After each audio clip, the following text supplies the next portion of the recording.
A woman who has accused British comedian and presenter Russell Brand of sexual misconduct has described his response to the allegations as insulting. Mr. Brand posted a video denying any wrongdoing hours before claims of rape and sexual assault were published by British news outlets Channel 4 and the Times newspaper. He also accused the mainstream media of carrying out a coordinated attack on him. We are calling this woman Alice. She spoke to Women's Hour on Radio 4. The show's presenter Emma Barnett told me why Alice chose to speak up. It's her first interview since she's spoken to the Sunday Times and of the UK and talked about what happened in her relationship when she was 16 and the comedian was originally 30. I mean, he's also a Hollywood actor. People will know him around the world and he's cultivated many fans online. He's strenuously denied all of these allegations, but she hasn't spoken since the response of Russell Brand, where he has issued these denials. And also, she hasn't spoken about the age that she was, really, in a bit more detail. I think she has reflected, as an older woman, on what she thought she was at 16 versus what she is. And here in the UK, it differs around the world. The age of consent, sexual consent, is 16. Now, that was a rule that was made in the 1800s.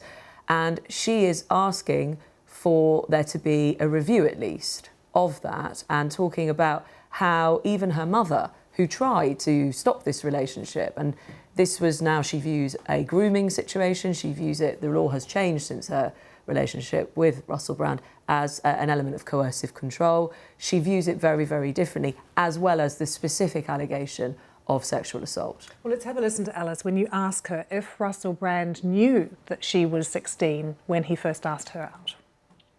He knew before we ever went on our first date. So when we met initially and he took my number and asked me out on a date, he hadn't asked me, but he didn't know. So I texted him prior to, because he said to me, he knew that I was stalling on agreeing on a date with him. And he said, "Why aren't you?" He said, "What's going on? Like, why don't you want to go out with me?" I said, "Because I've got something to tell you." I said, "I'm 16. And he just replied saying, "Okay, so we're still on for dinner at 7:30. And how old was he? He was 30. What do you want to say about that now as an older woman? What is now that I'm in my 30s, looking at 16-year-olds, I can't even imagine finding them sexually attractive. I can't imagine even thinking of them as that, a potential mate in any way. It just seems the only feelings I have towards them are maternal protective feelings. I couldn't even imagine. You just don't even put them into that category in your head. As I became an older woman and began reaching the same age as him, that's when I really started to feel angry. And felt like what had happened wasn't consensual, in inverted commas, or what? How would you describe that? Because although it's technically legal, the power imbalance, which is what you're referring to there, is huge in this. Yeah, and just because, he was telling me that I'm a very intelligent woman, I'm mature. Being intelligent doesn't mean that you're not naive and that you're not vulnerable and that you don't have the life experiences and your brain isn't fully developed.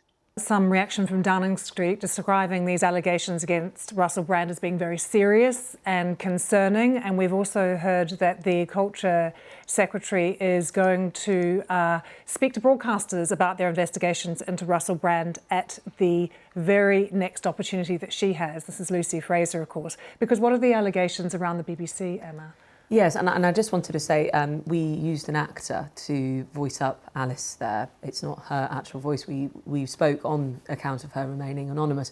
The allegations, I mean, Russell Brand worked for a number of broadcasters. Channel 4 also looking into a UK channel, are looking into their relationship there. But there's a specific allegation with the BBC about the fact that in Alice's case, she says that a BBC booked car with a chauffeur picked her up several times to get her to Russell Brand. So the idea of that car obviously being paid for by the licence fee payer in this country, and the idea of him using his workplace in that way, picking her up from school, picking her up from home, dropping her at his. She says she knew it was a BBC car because she had seen him use it before for his radio work and his specific shows with the BBC. And the BBC, in a statement, has talked about the fact that it is investigating these allegations. How is she? What kind of toll has this relationship taken on her life, Emma? She talked about the fact that, as she mentioned, she's reflected on it, and now looking at her relationship past since, she has gravitated, she says, towards people who perhaps she doesn't need to maybe feel as good around them in a way that maybe mirrors some of that feeling that was there. So it's had a toll, and speaking out has also had a toll.